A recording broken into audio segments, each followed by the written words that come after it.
Assalamualaikum warahmatullahi wabarakatuh. Baik, anak-anakku yang saya cintai, dalam pembelajaran ini di masa pandemi COVID-19 kita belum bisa tatap muka secara langsung.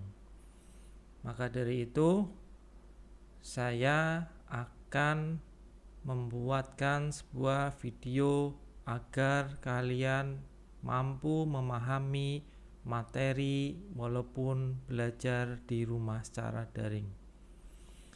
Pada kesempatan kali ini saya akan menyampaikan sebuah materi, yaitu membuat desain menerapkan dasar-dasar desain grafis dan nirmana. Baik, anak-anakku, semoga kalian juga di rumah dalam keadaan sehat jasmani dan sehat rohani, agar dapat mengikuti atau menyimak video pembelajaran yang akan saya tampilkan.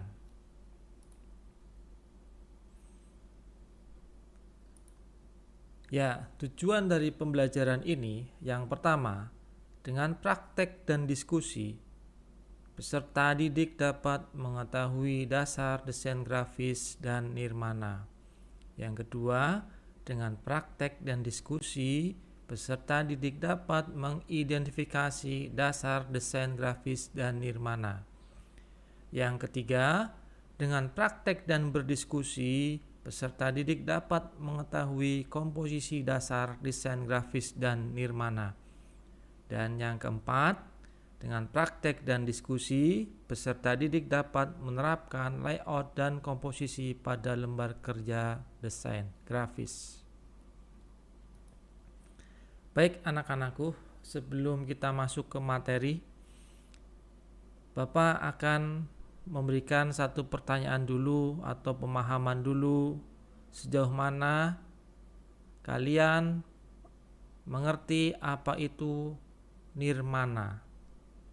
Nah, apa itu nirmana? Beda antara nirmana, nirmala, nirvana, itu berbeda. Oke, sebelum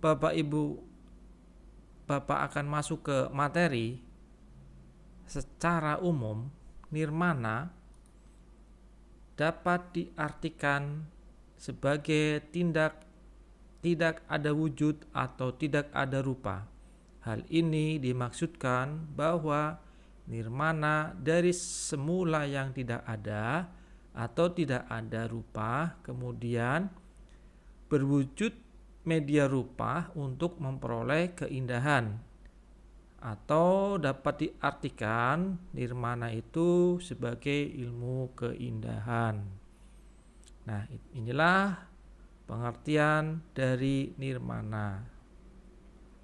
Jadi yang semula tidak berarti menjadi berarti atau menjadi indah. Itulah dapat disimpulkan arti kata dari nirmana.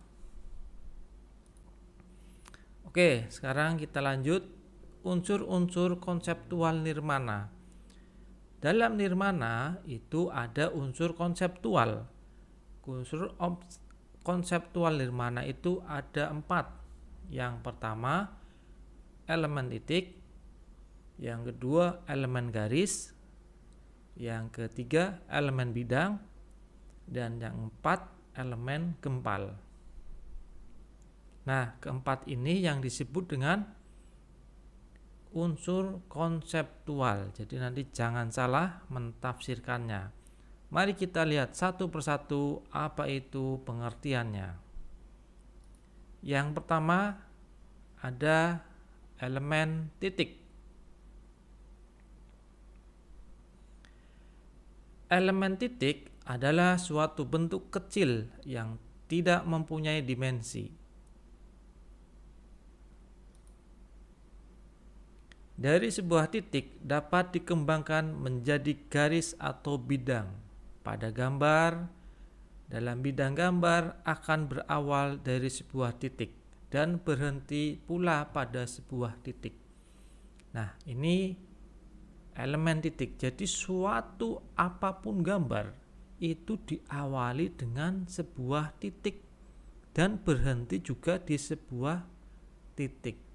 Nah, makanya nirmana tadi elemen yang pertama ada yang namanya elemen titik. Baik, kita lanjut lagi ke elemen yang kedua, yaitu elemen garis. Garis adalah suatu hasil goresan nyata dan batas limit suatu benda, ruang, rangkaian, massa, dan warna. Garis bisa panjang, pendek, tebal, tipis, lurus, melengkung, berombak, vertikal, horizontal, diagonal, dan sebagainya. Jadi, jika titik-titik diletakkan secara sejajar, secara berimpit, maka akan didapatkan sebuah garis. Kalau tadi pengertian titik hanya satu noda saja. Kalau garis, kalau titik digabungkan itu bernama sebuah garis. Nah, ini elemen yang kedua, yaitu elemen garis. Oke, kita lanjut. Nah, di sini ada jenis garis. Terdapat 4 macam jenis garis. Ada garis lurus. Garis lurus terdiri dari garis horizontal, diagonal, dan vertikal. Nah, contohnya seperti ada pada gambar. Nah, ini garis lurus. Ada horizontal, ada diagonal, ada vertikal. Nah, ini namanya jenis garis yang pertama, yaitu garis lurus. Raut garisnya seperti ini, seperti pada gambar. Yang kedua yaitu ada garis lengkung. Nah, ini terdiri dari lengkung kubah. Ini lengkung kubah seperti ini. Kemudian lengkung busur dan lengkung mengapung. Kemudian ada yang dinamakan dengan garis majemuk. Terdiri dari zigzag dan garis berombak atau lengkung. Lengkung S, garis zigzag sebenarnya merupakan garis-garis lurus berbeda arah yang bersambung. Dan garis berombak lengkung S adalah garis-garis lengkung yang bersambung garis gabungan, yaitu garis hasil gabungan antara garis lurus, garis lengkung, dan garis majemuk. Nah, sebenarnya ini kan pertemuan, garis zigzag tetap garis pertemuan. Lengkung S juga sama. Nah, ini merupakan 4 macam jenis-jenis garis seperti contohnya ada di gambar samping ini. Raut garisnya seperti ini. Nah, susunan garis dan efeknya. Jadi setiap garis itu ada efeknya. Yang pertama, susunan garis horizontal menghasilkan kesan tenang, damai, tetapi pasif. Nah, garis horizontal biasanya kesannya tenang. Garis vertikal menghasilkan kesan stabil, megah, kuat, statis, dan kaku. Susunan garis-garis diagonal kanan atau kiri menghasilkan kesan bergerak, meluncur, dinamis, tetapi tampak tidak seimbang. Susunan garis lengkung memberikan kesan ringan, dinamis, dan kuat. Susunan garis zigzag menghasilkan kesan semangat, gairah, tetapi ada kesan bahaya dan kengerian. Susunan garis-garis lengkung memberikan kesan indah, dinamis, luas, lembut, gemulai. Dan susunan garis-garis berjajar memberikan kesan enak, lembut, rapi, dan tenang. Nah, inilah susunan garis dan efeknya. Jadi apabila kalian mendesain suatu desain, kita harus memperhatikan susunan garisnya ini. Apakah kalau desain itu banyak garis horizontal, itu pasif walaupun menghasilkan kesan yang tenang.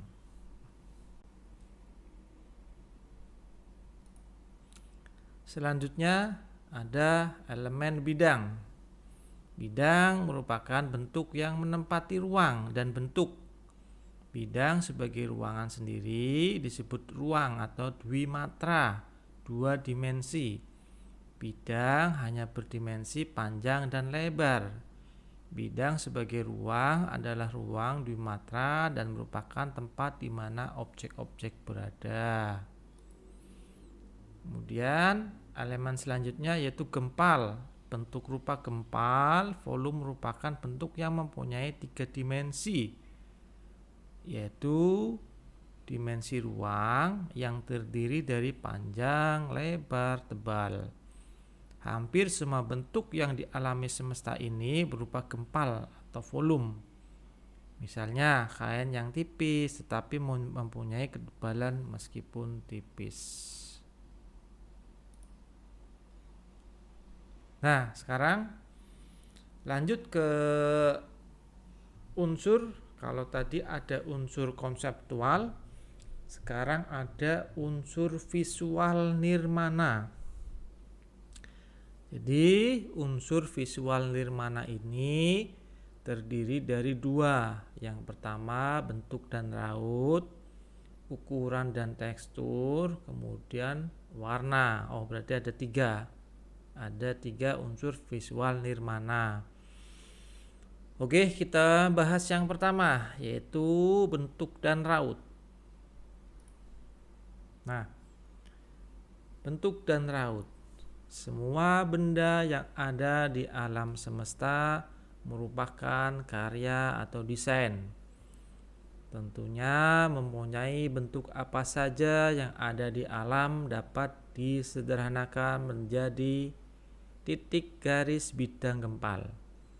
Bentuk kerikil, pasir, debu, dan semacamnya yang relatif kecil dan tidak berdimensi dapat dikategorikan sebagai titik.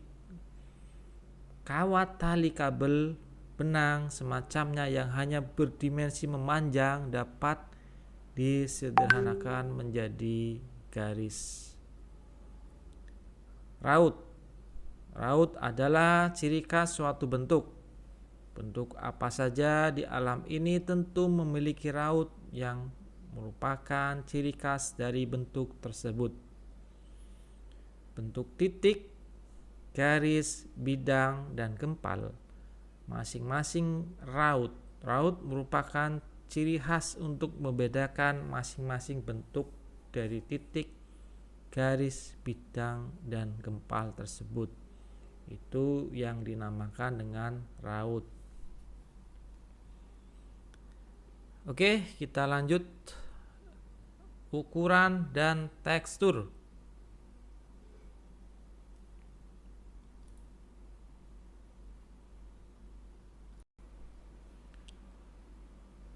Ukuran dan tekstur. Ya, setiap bentuk, titik, garis, dan bidang maupun gempal memiliki sebuah ukuran. Jadi ukuran bisa berupa besar, kecil, panjang, pendek, tinggi, rendah.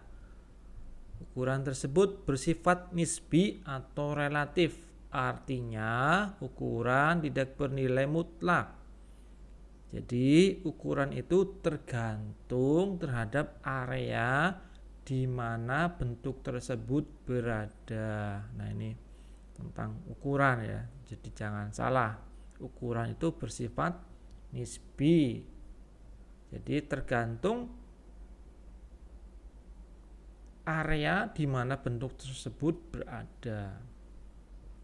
Kemudian tekstur. Setiap bentuk atau benda yang ada di alam semesta ini termasuk karya seni yang memiliki raut. Setiap raut memiliki nilai atau ciri khas. Ciri khas dari suatu raut dapat berupa kasar, halus, polos, bermotif kertas, dan lain sebagainya. Dan hal ini disebut tekstur atau barik. Nah, ketika kamu perhatikan misalkan pohon, nah itu pohon kan ada teksturnya di kayunya. Kemudian misalkan batu juga ada teksturnya. Jadi itulah tekstur, ciri-ciri yang ada di alam semesta ini. Nah, sekarang yang terakhir yaitu warna. Warna merupakan spektrum tertentu yang terdapat di dalam suatu cahaya sempurna atau berwarna putih. Identitas suatu warna ditentukan panjang gelombang cahaya tersebut. Warna dapat didefinisikan secara objektif atau fisik sebagai sifat cahaya yang dipancarkan, atau secara subjektif atau psikologis sebagai bagian dari pengalaman indera penglihatan. Jadi secara objektif atau fisik, warna dapat diperkirakan oleh panjang gelombang. Dilihat dari panjang gelombangnya. Cahaya yang tampak oleh mata merupakan salah satu bentuk pancaran energi yang merupakan bagian yang sempit dari gelombang elektromagnetik. Nah, ini pengertian warna menurut Sajiman 2009 halaman 13. Nah, ini pengertian dari warna. Ya, dari materi di atas, mari kita simpulkan atau kita rangkum. Yang pertama, dari kegiatan pembelajaran mengidentifikasi unsur konseptual nirmana pada elemen garis dapat dirangkum sebagai berikut. Yang pertama, garis adalah suatu hasil goresan yang nyata dan batas limit suatu benda, ruang, rangkaian, massa, dan warna. Yang kedua, menyusun garis-garis dengan 2 atau 3 interval tangga berdekatan, misalkan nomor 1, 2, 5, 6, 1, 2, 3 yang berdekatan disebut transisi. Kemudian ukuran garis bukan berdasar ukuran cm atau meter, tetapi ukurannya bersifat nisbi, yakni ukuran garis berupa panjang pendek, tinggi rendah, besar kecil, dan tebal tipis. Menyusun garis dengan 2 atau 3 interval garis yang berjauhan disebut oposisi, hasilnya kontras, dinamis, keras, kuat, tajam. Arah elemen garis hanya ada 3, horizontal, diagonal, vertikal. Gerak garis merupakan arah gerak saat menggoreskan garis tersebut. Gerak garis bisa dikatakan irama garis. Nah, inilah rangkuman dari pembelajaran materi di atas tentang elemen nirmana, lebih khususnya pada elemen garis. Oke, kita lanjut. Nah, sebelum kita lanjut, mari kita coba latihan menjawab soal. Nah, kira-kira siswa-siswaku di rumah ikut menjawab di dalam hati. Nah, di dalam hati dulu.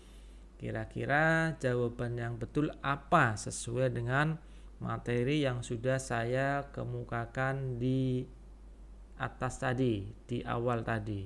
Oke, kita mulai saja soal nomor 1. Oke, soalnya yaitu dari semua yang tidak ada atau ada rupa, kemudian berwujud media rupa untuk memperoleh keindahan, disebut yang A nirmana, yang B nirmala, yang C absolut, yang D nirvana. Kita 1 menit. Ya, kira-kira jawabannya apa? Anak-anakku? Apa? Oke, kita ya, jawabannya yaitu yang A. Apakah benar jawabannya A? Oke, kita aplaus bersama. Jawabannya betul, yang A, nirmana. Oke, kita lanjut ke soal berikutnya. Di bawah ini adalah unsur konseptual nirmana, kecuali. Yuk, kecuali apa? Apakah titik, garis, bidang, atau warna? Oke, kita tebak-tebakan dulu ya jawabannya. Misalkan kita tebak-tebakan jawabannya B, kamu pilih B garis. Dan ternyata jawaban ini adalah salah. Coba lagi. Apa? Jawaban yang benar kecuali, berarti yang D, warna. Kita coba yang D, warna. Lanjut soal berikutnya. Nomor 3. Suatu hasil goresan nyata dan batas limit suatu benda ruang, rangkaian massa dan warna disebut. Yuk, apa jawabannya? Kita coba yang D. 1, 2, 3. Betul sekali, jawabannya yaitu D, garis. Baik, anak-anak di rumah, bagaimana jawaban kalian? Apakah sama betul dengan jawaban Bapak Guru di sini? Oke, mari kita coba soal selanjutnya. Unsur-unsur nirmana visual kecuali. Nah, ini. Apakah A bentuk? Apakah B garis? Apakah C tekstur? Apakah D warna? Apa jawabannya? Mari kita coba yang B, garis. Betul, B, garis. Tadi ada yang menjawab D, warna. Kita coba D, apakah betul? Ternyata salah. Berarti yang betul yang B, yang garis. Oke, aplaus semua. Soal selanjutnya. Siap-siap yang di rumah. Merupakan spektrum tertentu yang terdapat di dalam suatu cahaya sempurna. Apa itu? Saya kasih waktu 1 menit untuk menjawab. Ya, jawabannya adalah kita coba yang B, warna. Untuk kalian semua yang menjawab dengan benar. Yang jawabannya masih salah atau masih bingung, silakan disimak kembali materi video dari awal kembali. Nanti baru menjawab soal kembali. Oke, saya kira cukup untuk latihan soalnya. Nah, soal materi sudah, latihan soal sudah. Nah, saatnya berkarya. Nah, di sini Bapak akan mengasih sebuah tugas untuk kalian, yaitu membuat nirmana garis menggunakan alat-alat yang ada di rumah, tidak menggunakan komputer dulu, tetapi menggunakan, mari kita lihat, membuat nirmana garis. Jadi tugasnya yaitu buatlah sebuah karya seni 2 dimensi dengan elemen penyusun garis dengan menerapkan interval tangga arah garis. Karya seni yang dibuat kalian dapat menggunakan pensil dan kertas. Nah, jadi untuk pembelajaran kali ini, karena kalian belum bisa tatap muka, kita membuat karyanya secara manual dulu. Oke, kita siapkan apa saja bahan yang kita butuhkan. Alat dan bahannya, yang pertama pensil atau spidol, kemudian yang kedua penggaris, yang ketiga kertas HVS atau kertas karton. Nah, barang-barang alat bahan ini saya kira di rumah ada semua, punya semua. Maka dari itu, tugas membuat karya ini harus kalian bikin, karena bahannya juga semua ada, dapat didapatkan dengan mudah, tinggal kita mempraktekannya. Nah, bagaimana cara membuatnya? Nah, untuk membuatnya saya sudah membikinkan contoh cara membuatnya dan sudah saya rekam cara membuat nirmana garis. Nah, oke. Mari kita simak baik-baik video yang sudah saya bikin ini, cara membuat nirmana garis.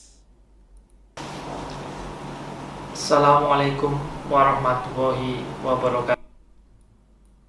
Untuk pertemuan kali ini, saya akan membuat sebuah nirmana garis.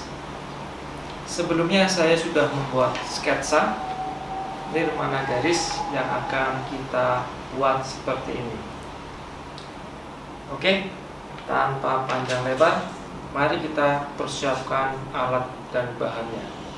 Yang pertama tentunya ada kertas. Kertas ini saya pakai ukuran 40 x 40 cm.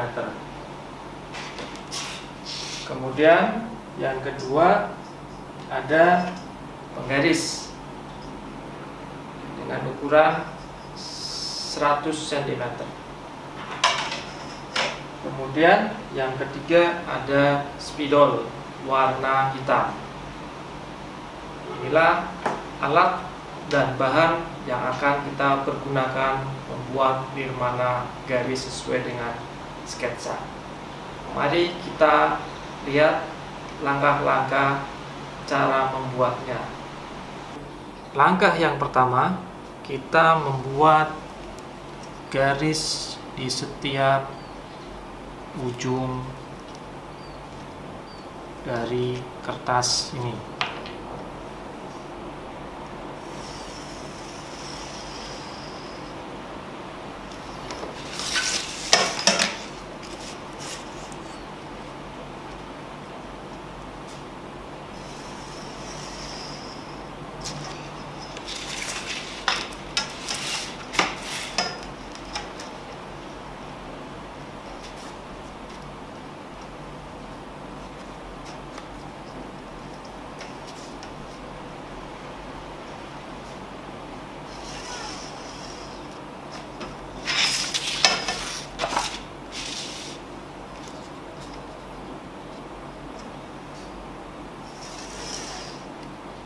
Nah, akan jadi setiap ujung ada garis tepinya semua.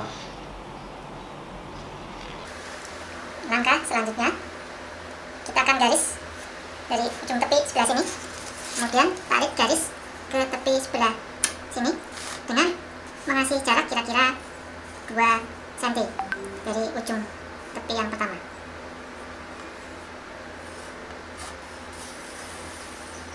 Nah, kira-kira seperti ini, jadi ada jaraknya. Kemudian kita putar.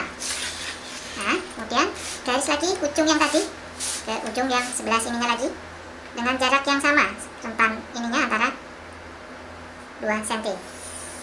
Nah, terus putar lagi, harus nyambung garis satu dengan garis satunya lagi dengan jarak yang sama. Terus putar lagi, ya, sebelah sini satunya. Ingat jaraknya sekitar 2 cm.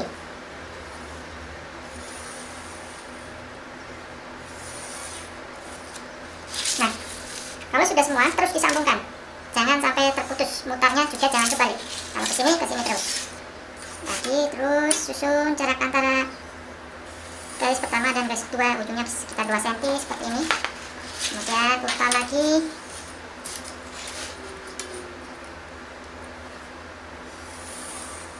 Nah, terus putar. Nah, jadi setiap sambungan jaraknya sekitar 2 cm seperti ini. Seperti ini sudutnya. Nah, sudutnya sekitar 35 derajat. Nah, terus garis semua sampai semua penuh. Harus nyambung semua garisnya. Baik, setelah rangkaian semua garis kita sudah bikin, akan menjadi seperti ini. Nah, ini adalah nirmana garis.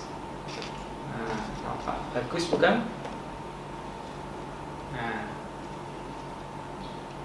semoga video ini bermanfaat bagi yang menonton, kemudian praktekkan bagi yang ingin bisa. Saya kira cukup. Saya mohon maaf kalau ada kesalahan kata-kata, dan saya akhiri. Assalamualaikum warahmatullahi wabarakatuh. Nah, oke, bagaimana? Setelah mengamati video tadi, mudah-mudahan kalian semakin paham.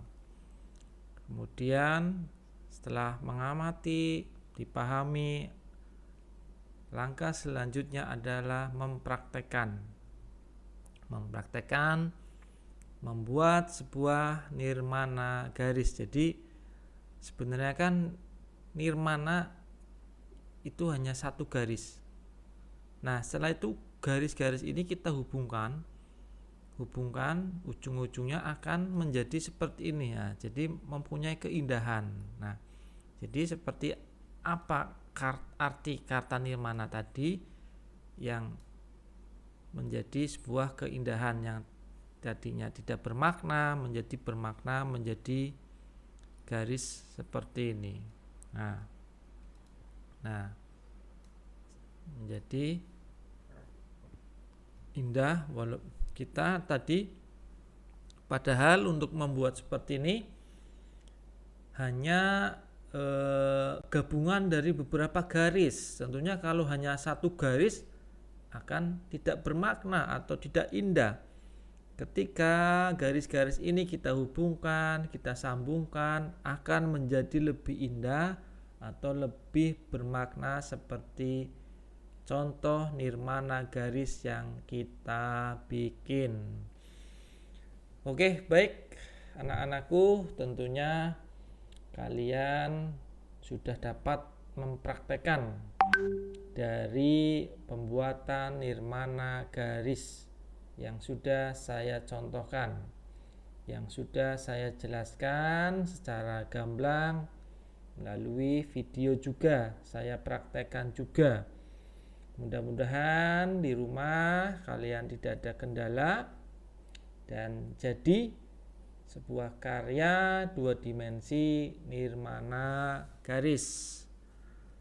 Nah, untuk itu yang kurang jelas nanti bisa silakan chat di grup belajar.